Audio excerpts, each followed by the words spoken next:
Muito bem, meus caros. É um prazer estar aqui para este novo vídeo. E antes de entrar no nosso tema de hoje, quero lembrar que nós estamos aqui nos últimos dias de inscrição para os meus dois cursos, o Bases da Criação Literária e o Conto, Teoria e Prática. As inscrições elas vão só até o dia 8 de dezembro, sábado agora, à meia-noite. De maneira que estamos nas últimas horas para quem deseja aí aproveitar o desconto de quase 30% que eu estou oferecendo só neste semestre para quem se inscrever nos dois cursos. Tá certo? Vou deixar aqui o link para a página, tá? Com os temas das aulas e todas as outras informações. É só vocês seguirem o link que está aqui na descrição do vídeo. Lembrando que, é claro, a inscrição garante que você tenha acesso ilimitado aos dois cursos. Tá bom? Muito bem. Bom, mas hoje eu quero conversar com vocês a respeito de um livro que eu considero fundamental para a formação, não só da nossa inteligência, não só do nosso espírito crítico, mas também do nosso caráter. Caráter no sentido de firmeza moral, de coerência nos atos. Por quê? Porque, na verdade, ainda que isso não seja mais falado, ou seja pouco falado nos dias de hoje, essas qualidades elas precisam estar sempre juntas. Uma pessoa de grande inteligência, mas que não pauta o uso da sua inteligência pela ética, ela pode até ser genial, é verdade, mas ela pode ser um assassino genial. E uma pessoa honesta, que tem firmeza moral, mas que não consegue avaliar de maneira crítica o seu tempo, que não sabe olhar para os fatos, para a realidade e perceber o jogo de intenções que muitas vezes se esconde sob a aparência dos fatos, bom, essa pessoa, apesar da sua retidão moral, ela tem grande chance de ser manipulada. Manipulada pelos grupos políticos, pelas ideologias e pelas panelinhas de todos os tipos, pela mídia. Bom, mas como é que nós construímos uma personalidade assim? Como é que nós construímos uma personalidade completa que consiga amadurecer em termos de inteligência, de aprofundamento da visão crítica, de ampliar o seu horizonte de interesses e de se manter firme no leme das escolhas morais, das escolhas éticas que nós precisamos fazer todos os dias. Como? De que maneira? Bom, cada um, é claro, tem o seu caminho. E nesse caminho, nessas experiências pessoais, há diferentes fatores que nos ajudam.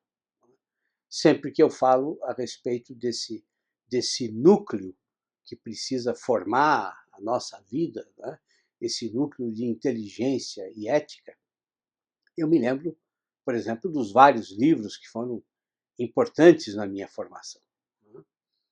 Inclusive livros de ficção, como o romance Lord Jim, do Joseph Conrad, ou um ensaio como O Homem Medíocre, do José Engenheiros. E, claro, toda a formação que eu recebi da minha família, dos meus pais, porque a família é o núcleo da formação da personalidade. Ainda que a esquerda viva dizendo que a família é só uma geradora de neuroses. Coisa que eu, quando fui de esquerda, até acreditei. Mas acreditei da mesma forma que eu acreditei em várias outras bobagens. Bom, mas esse não é o nosso tema de hoje e eu também não tenho aí nenhum interesse de entrar nessa área. Agora, mas que livros surgiram nos últimos anos e que podem nos ajudar na nossa formação pessoal. Agora vejam, quando eu digo formação pessoal, eu não estou me referindo a um livro que sirva aí como um catecismo, tá? Não estou me referindo a um livro que dê aí para você algumas regrinhas para você seguir e viver contente para o resto da sua vida. Não é isso, né? Eu não estou falando aqui de autoajuda, né? Nem de qualquer receita pronta para você construir o seu caminho intelectual ou o seu caminho moral, né? Não, eu estou falando de livros que levem você a realmente refletir, né? Que levem você a ter uma visão mais completa da realidade e de você mesmo. Quer dizer, eu estou falando de livros que façam você pensar, né? E um livro ótimo, um ótimo para nos fazer quebrar a cabeça, né, nessa confusão de valores, né, e de informações, de notícias, de enxurradas de opiniões nas redes sociais, aqui no YouTube, e em cada portal de notícia que a gente entra, ou em cada estação de rádio que a gente escuta. Um livro fundamental é este aqui. O mínimo que você precisa saber para não ser um idiota, do Olavo de Carvalho. Esse livro, ele é interessante, começando pelo título. Por quê? Porque eu próprio já conversei com algumas pessoas que me disseram: "Bom, mas esse título é muito agressivo, né? Quer dizer, por que que precisa ter um xingamento? Quer dizer, já na capa do livro, já no título, né?" E outra pessoa diz assim: "Mas eu não sou idiota, eu nunca fui um idiota. Então por que que eu tenho que ler esse livro que já começa me, me xingando, me insultando, né?" Bom, eu sempre falo para esse leitor, ou para esse candidato a leitor, que ele precisa ter um pouco de paciência e ir até a página 17 do livro, né, e ver ali a epígrafe que abre a apresentação. Então ele vai descobrir que ninguém está chamando ele de ignorante ou de estúpido, né? E que, na verdade, o termo idiota ele está sendo usado no seu sentido mais radicalmente etimológico, né? No sentido daquela pessoa que só consegue enxergar o seu próprio eu, né? E que, preso aí no que nós poderíamos chamar de umbiguismo, né, não se dá conta de como a realidade, o mundo, a nossa relação com as pessoas é muito mais complexa do que nós podemos imaginar. Bom, mas ainda que este livro seja escrito pelo Olavo de Carvalho, né, o livro surge em 2013 graças a uma pessoa que decidiu reunir parte da produção de artigos, de ensaios do Olavo, né? Mas reunir não de qualquer jeito, mas dando a esse conjunto de textos uma coerência, criando uma lógica interna que privilegiasse o conteúdo dos textos e não a ordem cronológica em que eles surgiram. Essa pessoa é o jornalista Felipe Moura Brasil, uma das melhores vozes do jornalismo atual, né, e cujo trabalho vocês certamente acompanham não só no site Antagonista, mas no programa Os Pingos nos Is, da Rádio Jovem Pan, né, e nas redes sociais, né. O Felipe é uma pessoa brilhante, né? Eu mesmo não deixo nunca de seguir o Felipe no Twitter. E é o próprio Felipe quem conta, na apresentação do livro, como é que nasce este o mínimo que você precisa saber para não ser um idiota, né? O Felipe conta que ele se encarregava de distribuir os textos que ele selecionou aqui para os amigos, para os parentes, né? Sempre movido pelo desejo de despertar a inteligência, de orientar as pessoas em questões fundamentais da vida, da convivência humana, né? Mas sem deixar de mostrar como o ambiente cultural do país, né, e o que ele chama de canalice global, como é que essas coisas interferem no nosso dia, né? Como é que elas interferem na formação da nossa inteligência. Então, o que ele faz? Ele começa a dar vida lentamente a esse projeto, procurando também reunir textos do Olavo que mostrassem como o Olavo não é só um polemista, né? Mas textos que servissem para mostrar o seu pensamento e, ao mesmo tempo, despertassem o interesse dos leitores pelos outros livros do Olavo, né? Pelos textos mais profundos e, claro, pelo curso online de filosofia, que é onde os alunos aí podem descobrir as diferentes dimensões, né, mais profundas do pensamento do Olavo.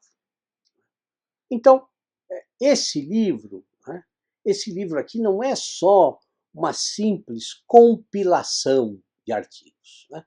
Não, mas é uma compilação de temas essenciais. O Felipe foi lendo, analisando milhares de artigos que o Olavo publicou, um trabalho enorme, né? E foi selecionando esses textos e depois agrupou os textos em unidades temáticas.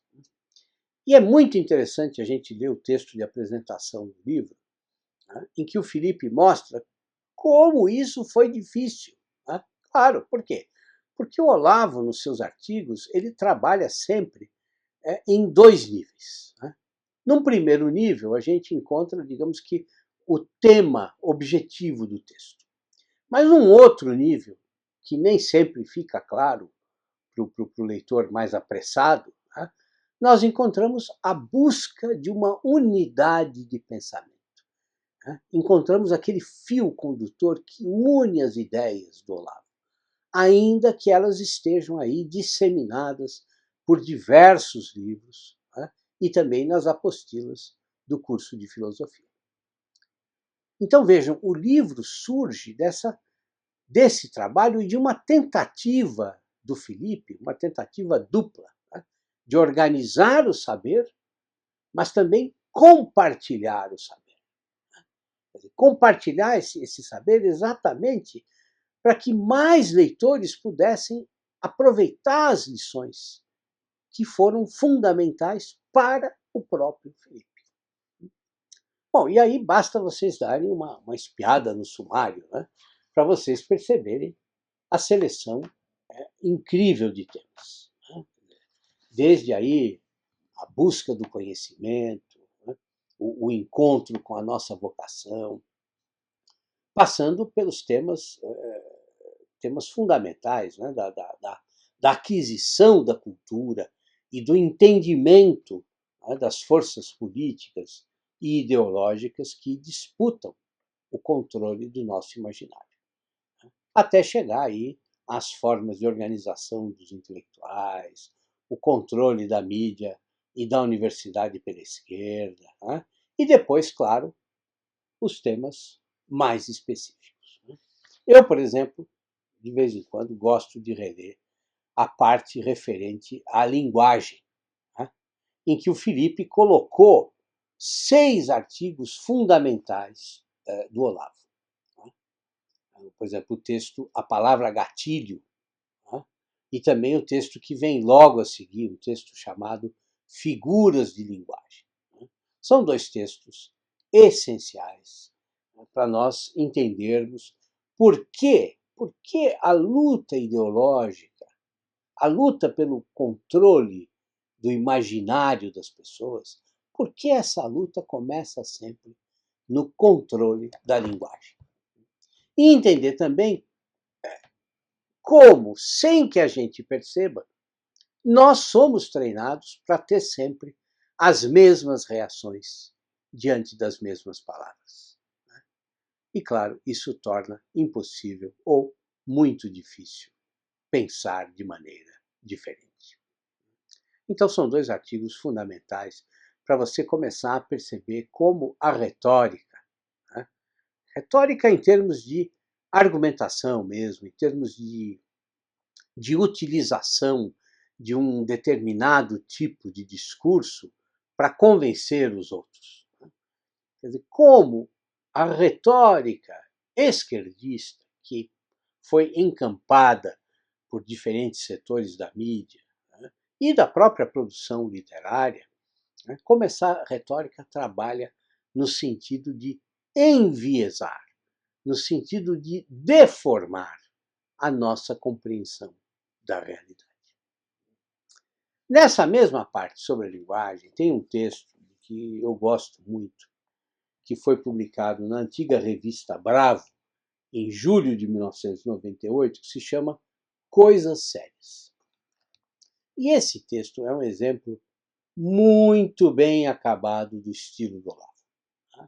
Esse artigo, que na verdade é mais que um artigo, é um pequeno ensaio, né? Ele abre de forma muito irônica, sugerindo que seria uma tremenda inversão de valores.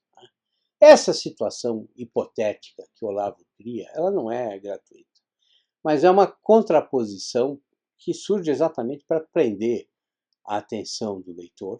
Né? Por quê? Porque é uma comparação exagerada, né, que o Olavo constrói. Quando você passa para o segundo parágrafo, né, o que acontece? Bom, os exemplos brasileiros que são apresentados, bom, eles automaticamente se ligam aos exemplos que são tratados, que são apontados como piada no primeiro parágrafo. E esse exercício de ironia, ele começa então a dar forma ao pensamento do articulista. Você precisa ler com atenção esses dois parágrafos iniciais. Para quê? Para perceber a ironia do texto. E isso é importante por quê? Porque se você não compreende essa ironia inicial, bom, você não vai aproveitar a ironia final, a ironia que encerra o artigo. Então vejam que a palavra sério surge nos dois parágrafos e ela serve exatamente para essa construção irônica. Quer dizer, se, como dizem, o Brasil não é um país sério, então, se nós levamos a sério as escolhas dos organizadores do Salão do Livro de Paris, escolhas que já foram colocadas como estapafúrdias, né, desde o primeiro parágrafo, bom, então é porque nós realmente não somos sérios. E, nesse caso, a famosa frase do De Gaulle, tenha ele dito a frase ou não, né, a frase está certa. Então, essa ironia inicial, ela também é importante, por quê? Porque é a parte mais visível, também mais divertida da lógica que o Olavo vai construir ao longo do texto. Esses dois parágrafos iniciais, para um leitor atento, eles realmente formam um conjunto impactante, tá? Um conjunto que incomoda. Né? Por quê? Porque eles vão na contramão do senso comum. E vão na contramão fazendo o quê? Reduzindo a importância de certos nomes da cultura nacional. Né? Retirando esses nomes do universo literário e colocando esses nomes no universo do mero entretenimento. Né? Essa é uma característica muito presente nos textos do Olavo. Ele está, assim, muito longe de ser um escritor que fica aí se apegando a contorcionismos verbais. Não. O Olavo sempre prefere desprezar, digamos que um tom cinzento, ou um tom meio apagado, e que não assume posições. E é o que ele deixa claro já no terceiro parágrafo e nos seguintes. Vejam, inclusive, que as três condições que ele estabelece no terceiro parágrafo, elas não são deixadas de lado em nenhum momento do texto. Ao contrário, o Olavo vai acrescentar não só camadas de sentido ao texto, mas vai construir uma argumentação na qual o que ele faz? Ele isola e salienta certos grupos de escritores, né, de forma crítica. até começar a demonstrar os motivos que nortearam a escolha, né, que ele próprio fez dos escritores que não têm qualidade. Então, o que acontece? Quando você chega no 10º parágrafo, se você parar a leitura nesse ponto e voltar para o início, né, e começar a ler tudo novamente, você vai perceber o quê? Vai perceber a preocupação didática que está no texto. Né? Uma preocupação na qual o autor sai das questões gerais e do tom mais, digamos, bem-humorado e vai se aprofundando, vai tornando as suas críticas cada vez mais objetivas, cada vez mais diretas, fazendo com que o seu raciocínio ganhe fundamentação a cada parágrafo. Até que nós chegamos a uma questão importante no texto, que é a questão da escolha antropológica, né? Que é a escolha baseada nos gostos e nos hábitos do povo. Né? Uma escolha que não toma por base critérios estéticos ou de qualidade literária. Então, o ponto de vista antropológico, né, é limitador, ainda que num primeiro momento pareça o contrário. Ou seja, nomes que são atuais e influentes, né, que são próximos do gosto e do hábito popular, são só isso, nada mais. Então, o artigo traz não só uma crítica aos organizadores do Salão de Paris, mas uma crítica aos próprios escritores que foram selecionados para participar. E o Olavo fecha o texto de forma altamente irônica. Ele retoma a palavra sério, mas numa dimensão completamente nova. O que começou como uma crítica a determinada lista de escritores se transforma numa crítica cultural de alcance imenso. Né? Uma crítica que atinge a própria forma de ver a produção cultural de um povo. Né? Forma que está contaminada daquilo que nós poderíamos chamar de uma aparente neutralidade antropológica, mas que, na verdade, esconde a ideologia de esquerda. Quer dizer, uma forma de ver e julgar que já foi assumida e praticamente institucionalizada pelos próprios brasileiros, por nós mesmos. E é essa a grande ironia do texto. É uma ironia, como eu disse, preparada desde as primeiras linhas. O adjetivo sério ressurge e as coisas realmente estão sérias entre nós. Exatamente porque o Brasil leva a sério escolhas que são uma piada. Ou seja, o texto é um exemplo perfeito de raciocínio, de argumentação e de ironia. Agora, vejam que eu falei de um único artigo, num livro de mais de 600 páginas, com notas que muitas vezes levam o leitor aí para outros textos. Ou seja, o leitor interessado vai descobrir o quê? Vai descobrir trilhas de interesses, de novos estudos. É um trabalho meticuloso e extremamente elogiável do Felipe Moura Brasil. E é um livro para todos, um livro para todas as idades e um livro para diferentes níveis de leitores. E um livro que você pode começar a ler de qualquer parte, de qualquer tema.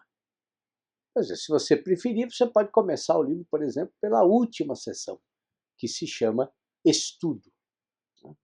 E ali o que você vai encontrar? Você vai encontrar o cenário da nossa decadência cultural. Uma decadência, entretanto, uma decadência à qual nós não estamos condenados. E a melhor prova de que nós não estamos condenados é exatamente este próprio livro. Um livro escrito por um homem de coragem inquestionável. Por quê? Porque o Olavo está sempre pronto a desobedecer ao senso comum. É isso, meus caros. Esse foi o nosso vídeo de hoje. Até o nosso próximo encontro e tudo de bom para vocês.